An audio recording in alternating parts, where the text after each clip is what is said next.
Bueno, muy buenas noches. Soy Carlos Villamizar de la Casa de Oración y Restauración desde la ciudad de San Gil. Queremos darle la bienvenida a este cuarto video de ¿Quién soy yo? Quiero invitarlos antes de ver este video a que vean los otros tres para que usted pueda ir llevando la secuencia de lo que se está haciendo en esta enseñanza y no quede como perdido y se tenga que quedar con un concepto como vano, como incompleto de lo que Dios está diciendo por medio de esta enseñanza. Entonces quiero invitarlos a que se suscriban a mi canal y que le den clic a la campanita para que cada vez que nosotros subamos un video, ustedes puedan recibir la notificación de que estamos emitiendo en vivo o de que estamos subiendo un video. Entonces le doy la bienvenida. Soy Carlos Villamizar de la Casa de Oración y Restauración.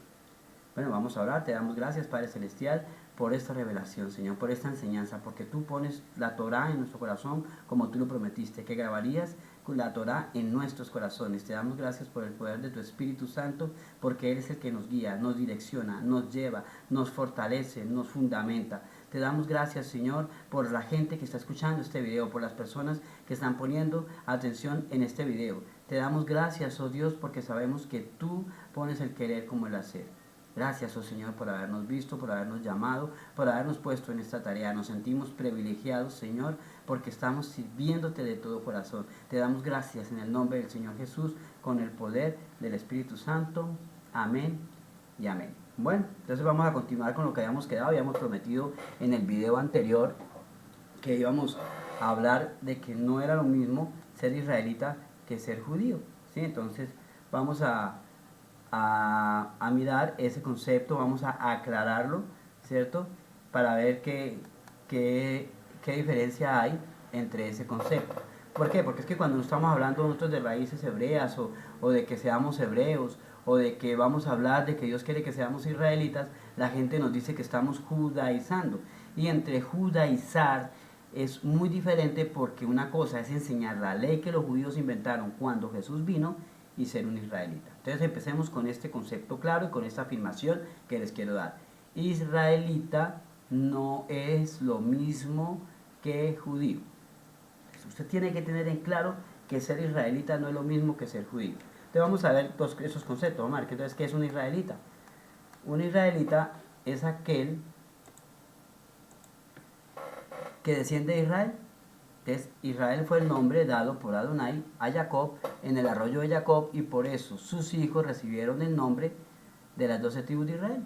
Entonces, Israel fue un nombre dado a Jacob. Después vamos a ver durante este estudio, vamos a pasar por allá cuando él lo llamó Jacob, luego lo llamó Israel, perdón, y luego vamos a ver cómo fue que se formaron esas 12 tribus, ¿sí? Entonces, eso es un israelita. Un israelita es un descendiente de Jacob, ¿sí? Ahora vamos a ver dónde se menciona por primera vez a los israelitas. El varón le dijo: no se dirá más tu nombre Jacob, sino Israel, porque has luchado con Dios y los hombres y has vencido. Mira, dice acá, el varón le dijo: y no se dirá más tu nombre Jacob, sino Israel, porque has luchado con Dios y con los hombres y has vencido. Entonces, el mismo Dios llamó a Jacob Israel. Entonces ahora vamos a ver qué es un judío. Un judío es una persona. Entonces yo quiero que, una persona de la tribu de Judá, yo quiero que usted entienda lo siguiente.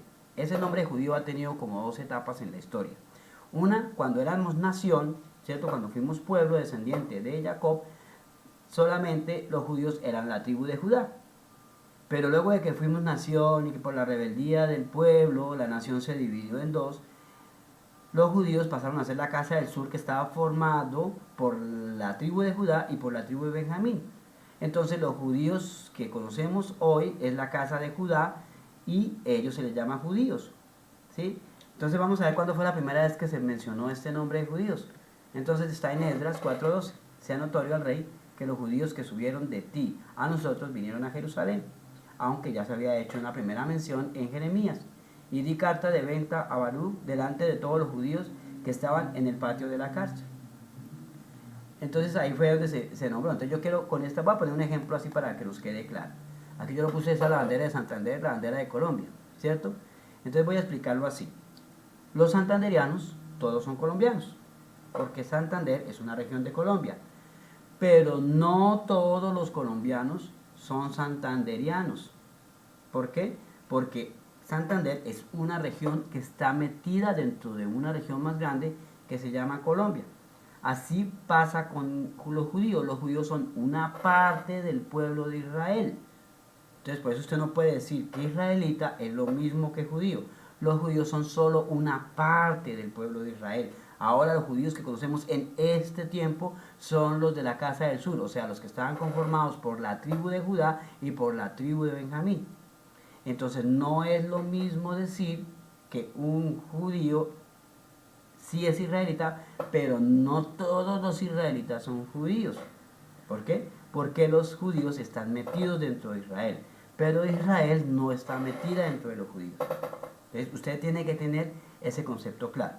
Entonces, hoy en día hay un país llamado Israel y está formado en su mayoría de judíos, pero aún no están todas las 12 tribus, y Dios va a reunir todas las 12 tribus, va a reunir todo su pueblo.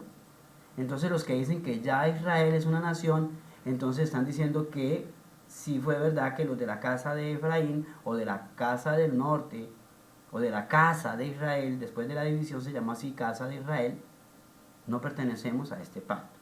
Entonces, ojo, porque los judíos hasta ahora son los de la casa de Judá, los que están en lo que hoy se conoce con la nación de Israel. Dios está reuniendo el resto de su pueblo para llevarlo todo a ser una sola nación.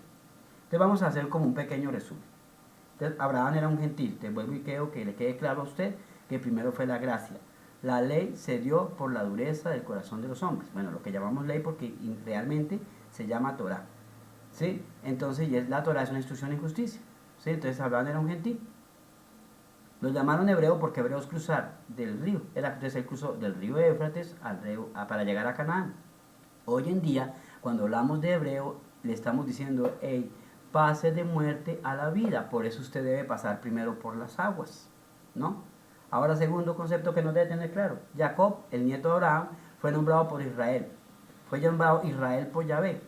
Tuvo 12 hijos y sus descendientes son llamados israelitas. Todos los descendientes, o sea, todas las 12 tribus son llamadas israelitas. Quiere decir que las 10 casas, las 10 tribus de la casa del norte y las 2 tribus de la casa del sur, todos son israelitas. Se dividieron en 2 casas, fue por su desobediencia.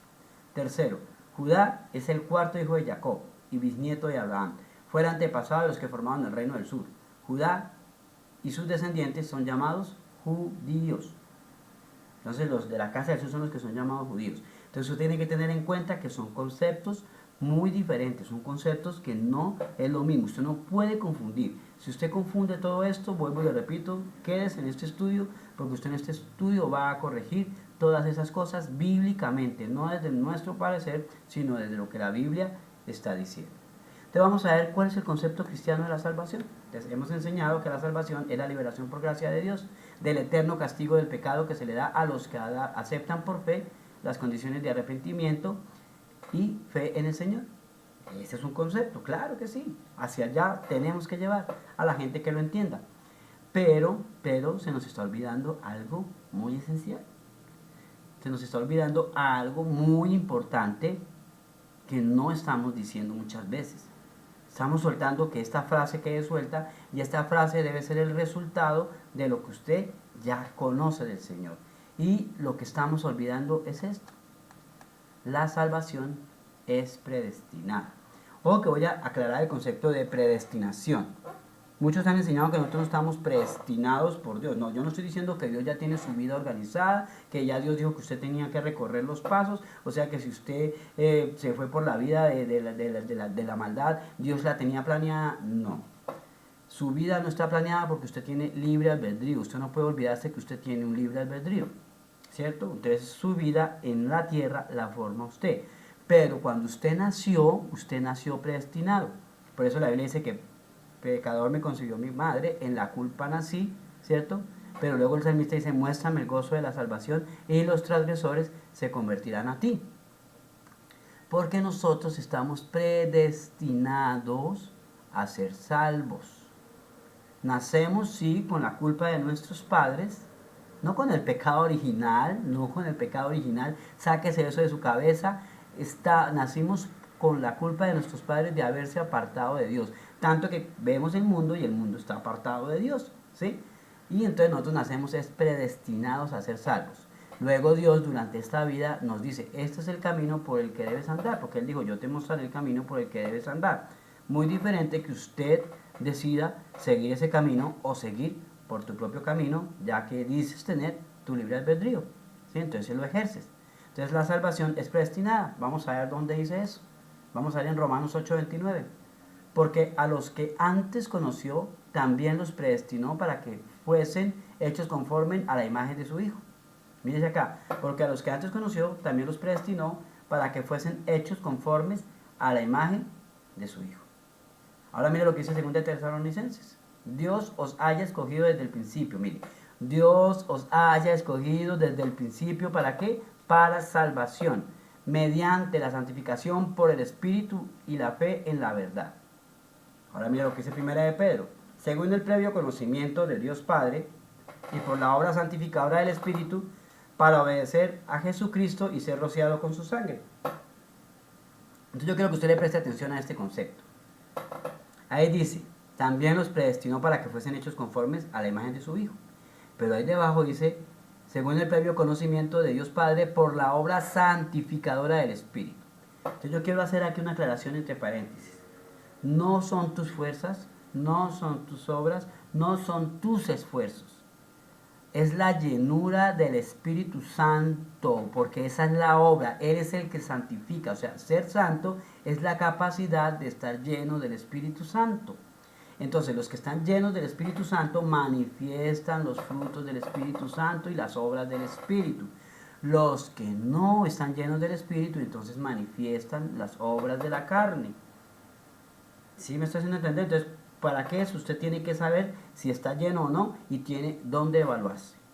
Por eso hablamos de que la iglesia necesita y las personas necesitan evaluarse con la palabra de Dios. Entonces, por la obra santificadora del Espíritu. ¿Para qué? Para obedecer a Jesucristo y ser rociados con su sangre. Entonces aquí estamos viendo que fuimos predestinados. Aquí, bueno, vamos a nombrar otras citas bíblicas que también hablan de esto. Hechos 2:47. Y el Señor añadía, ¿quién es el que añade a la iglesia los que habían de ser salvos? El Señor. El Señor cada día añadía a la iglesia los que habían de ser salvos. Juan 6:44. Ninguno, mire que aquí está diciendo, ninguno puede venir a mí si el Padre que me envió no le trajere. O sea, usted no diga cuando yo busque a Dios. Esa es una frase que usamos los cristianos. Usted diga cuando Dios me vio a mí, yo decidí en mi libre albedrío seguirle. Pero el que lo está trayendo a usted es el mismo Dios. Mire que Jesucristo lo está diciendo, porque eso lo está diciendo el mismo Jesucristo. Son palabras de Jesucristo en Juan 6. Ninguno puede venir a mí si el Padre que me envió no le trajere. Ahora vamos a leerlo en la Biblia K2. Eso está en 2 de Timoteo. Por cuanto Él nos salvó y nos llamó a una vida K2, a una vida santa, como su pueblo. No fue por causa de nuestras obras. Mire que no está diciendo, sigue diciendo que no fue por causa de nuestras obras. O sea, ahora no estoy diciendo que se siente y todo el día viva dándose la de espiritual. No, lo que le estoy diciendo es que usted no necesita hacer nada para ser santo. El que lo va a llevar a la santidad es el Espíritu. O sea, usted lo que tiene que buscar es la llenura del Espíritu Santo. Orar, ayunar, vigilar, ¿sí? Hacer todo, leer la palabra de Dios, estudiar. Y todo eso lo va llenando a usted, ¿cierto? Y esa llenura hace que usted como resultado actúe. Porque ahí está las obras de la carne y las obras del Espíritu. Entonces vamos a mirar qué obras tenemos, ¿cierto? Entonces mire lo que Él está diciendo. No fue por causa de nuestras obras. O sea, no es por causa de lo que usted haga, sino por su propio propósito y la misericordia de que Él nos dio a los que estábamos unidos con el Mesías, Yahshua. Yahweh había hecho esto antes del principio de los tiempos. O sea, ya Dios tiene destinado que nosotros tenemos que ser llenos del Espíritu. Y que esa llenura, cuando Él nos llama, nos va equipando, porque ya estamos equipados, nacemos equipados, y nosotros vamos buscando esa llenura. Es lo único que tenemos que hacer. Y esa llenura del Espíritu es el que nos va alejando de las obras de la carne y nos va llevando a las obras del Espíritu. Entonces, esas obras que terminamos haciendo no son nuestras, sino son del Espíritu. Entonces, yo espero que este concepto haya quedado claro. Ahora miremos esto acá, vamos a mirar otros. Efesios, del 1, del 4 al 6. Dice aquí, según nos escogió en Él antes de la fundación del mundo, para que fuésemos santos y sin mancha delante de Él, en amor, habiéndonos predestinado para ser adoptados hijos suyos, por medio de Jesucristo, según el puro afecto de su voluntad. O vamos aquí dice Romanos 9:16. Así que no depende del que quiere, ni del que corre, sino de Dios que tiene misericordia. Mira, a mí me gusta este capítulo para decirle a aquellos que creen que porque hacen mil cosas, el Dios ya los vio, ¿cierto? Pero uno los mira y no tienen a Dios en su corazón. Dice aquí, así que no depende del que quiere, ni del que corre, sino de Dios que tiene misericordia. Mire qué frase tan bonita, a mí cómo me gusta esto. Así que no depende de usted, no depende de mucho cuanto haga usted. Depende de cuánto usted tiene esa relación personal con Dios. Y Él es el que tiene misericordia. Y es por su misericordia que nosotros estamos invitados a su reino. Ahora mire esto acá. Mire lo que está diciendo acá. Vamos a ver esta declaración que hizo Yahshua. Solo los que oyen su palabra pueden pasar de muerte a vida. O sea, pueden ser hebreos. Y solo las ovejas, pongan la atención, y solo las ovejas pueden oír su voz y seguirle. Y las ovejas son solo Israel. Entonces ahora estoy aquí me haciendo aquí. Entonces, si la salvación solo es para los israelitas, entonces nosotros ¿qué? La salvación está predestinada antes de la fundación del mundo. Entonces aquí la pregunta que yo les voy a hacer es la misma que usted ya se está haciendo ahí en su cabeza. Entonces, ¿cómo pueden ser salvos los gentiles? Esa es una pregunta que nos empieza a saltar aquí. Yo sé que uno está diciendo, ay, entonces nos van a dejar por fuera. No, momento. Vamos a ver cómo pueden ser salvos los gentiles. Porque es que hemos enseñado que a los suyos vino y los suyos no le conocieron. Entonces que Él llamó. Cuando usted está diciendo que los suyos no le conocieron y que Él tuvo que llamar a otros más, usted está diciendo que Jesucristo vino a improvisar. Y lo que queremos que usted aprenda en este estudio es que Jesucristo no improvisó. Jesucristo ya tenía un plan. ¿Sí? Y ahora ese plan ya estaba invitando a los que ya estaban invitados. Porque habían unos que ya estaban invitados, otros fuimos echados fuera de la invitación, lo vimos en Oseas, ¿cierto? Y lo vamos a ver durante este estudio, cuál era el acta de decretos que nos era contraria. Pero ellos mismos no lo reconocieron a Él. Entonces el que hizo, voy a llamar a los otros que tienen que reconocerme. Vamos a ver más adelante en una cita bíblica que el mismo Jesucristo dice a qué vino y a quiénes vino. Él mismo lo menciona. Entonces, vamos a resolver esta pregunta. ¿Cómo pueden ser salvos los gentiles? Si estamos hablando de los israelitas. Ah, usted se está contradiciendo. No, momento. No diga que me estoy contradiciendo hasta que usted no haya terminado de ver por lo menos esta parte del estudio y luego las que siguen. Entonces, mire, pongan atención. Vamos a ver qué es un gentil entonces. Entonces, gentil viene del vocablo que está en el Strong, en el 1471, en el diccionario, dice que es Goyim. Entonces, ¿qué es un gentil? Es una nación extranjera.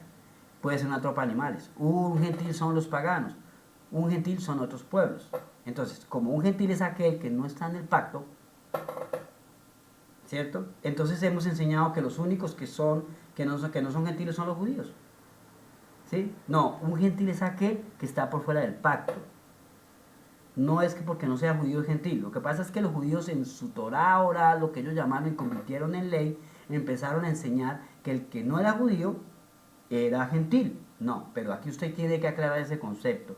Un gentil es aquel que está por fuera del pacto de Adonai con Israel. Entonces aquí cuando el sacrificio de Jesucristo en la cruz nos va enseñando que el evangelio consiste en que gracias al sacrificio que Jesucristo hizo en la cruz, nosotros volvimos a ser insertados en el pacto. Mire qué promesa tan linda, porque estaba prometido que Él iba a venir a eso. Entonces gracias a ese sacrificio fuimos insertados al pacto. Pero entonces si eso es así, hay algo de lo que hemos enseñado hasta hoy que no cuadra, de lo que se ha estado enseñando a través del tiempo, y a muchos de los que están ahí escuchando hay algo que aún no cuadra. Yo sé que ellos están diciendo aquí hay algo que no da. ¿Qué es lo que no da? Vamos a ver qué es lo que no cuadra. Entonces, ¿cuál es una de las dudas en la mente de los cristianos?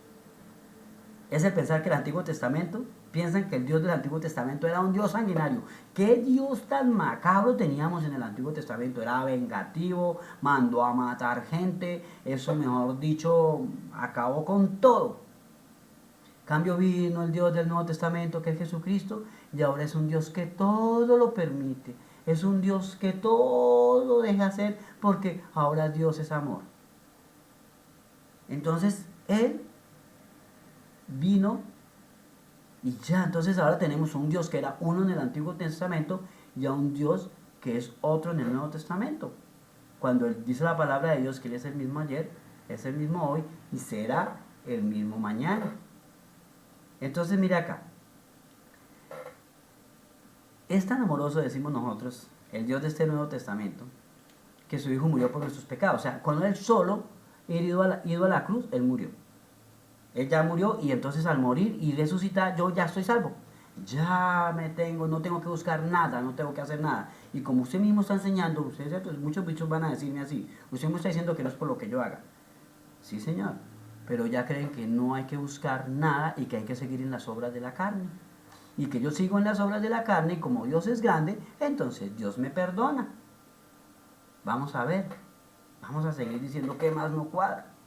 Vamos a ver. Mire lo que dice acá. Felipe dijo, esto está en Juan 14:8. Felipe dijo, Maestro, muéstranos al Padre. Y nos basta. Yo imagino la cara de Jesucristo acá. Felipe le dijo, Maestro, muéstranos al Padre y nos basta. ¿Y qué dijo Yeshua? Tanto tiempo que he estado con ustedes, Felipe, y no me has conocido. Entonces, ¿qué está ahí respondiendo con esta pregunta que le está diciendo Jesús? ¿Ustedes no han visto que yo soy el Dios mismo? ¿Ustedes no se dan cuenta que yo soy ese mismo Dios? Y tanto que Él dice, el que me ha visto a mí, ha visto al Padre. Entonces ahora le pregunta, ¿cómo dices tú, muéstranos al Padre? Lo que Jesucristo está haciendo es una aseveración. Si no ves al Padre en mí, entonces no sabes quién soy yo. Entonces mire que le responde, ¿no crees que yo estoy en el Padre y el Padre en mí? Las palabras que yo les hablo no las hablo por mi propia cuenta, sino que el Padre que mora en mí hace sus obras. Mire eso que está diciendo Jesucristo. Que Él no es otro Dios. Él está diciendo que Él es el mismo Dios. Es cuando Él dice, porque ¿qué es lo que está diciendo Felipe? Lo que pensamos muchos cristianos hoy. Maestro, muéstranos al Padre. O sea, al otro personaje. Y mire lo que Jesucristo está diciendo, pero ¿cuál otro personaje? Si yo llevo con ustedes tanto tiempo y no saben quién soy yo. Ahora sigamos mirando qué más. Entonces, ¿qué es lo que Jesucristo está diciendo? Que el Padre y Él, y ahora el Espíritu, son uno mismo. Lo que pasa es que en ese momento Él estaba hablando de su presencia en la tierra. Entonces voy a decirlo así. Permítame, lo voy a decir como debe decirse correctamente.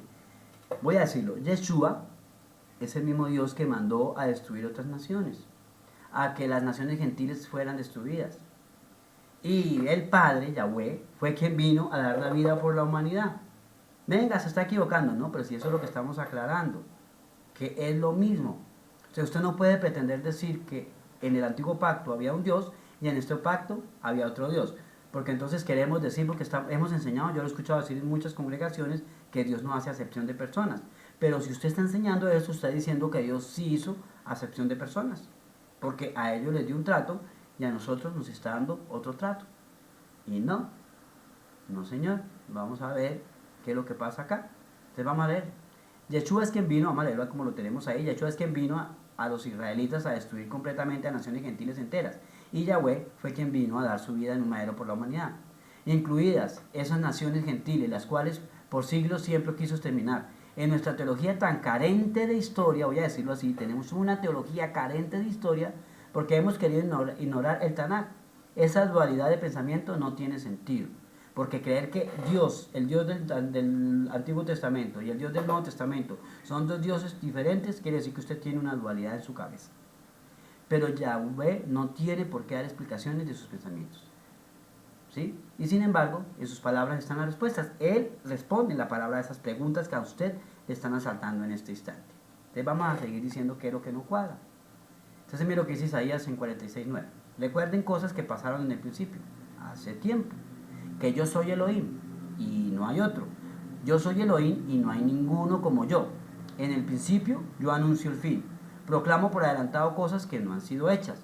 Y yo digo que mi plan permanecerá. Yo haré todo lo que me plazca hacer. ¿Por qué? Porque Él es soberano. Él es soberano y los hombres en su libre albedrío pues han tomado decisiones. Pero Él por las malas decisiones de los hombres, Él no va a cambiar su soberanía. ¿Por qué? Porque justicia es ajustarse a la palabra. Y si Él nos está pidiendo a nosotros que nos ajustemos a la palabra, Él es el primero que no se puede desajustar a la palabra. Porque si Él se desajusta a la palabra, nosotros no tendríamos cómo ajustarnos tampoco. Entonces mire lo que el Señor está diciendo. Recuerde cosas que pasaron en el principio, hace tiempo. Que yo soy Elohim y no hay otro. Yo soy Elohim y no hay ninguno como yo.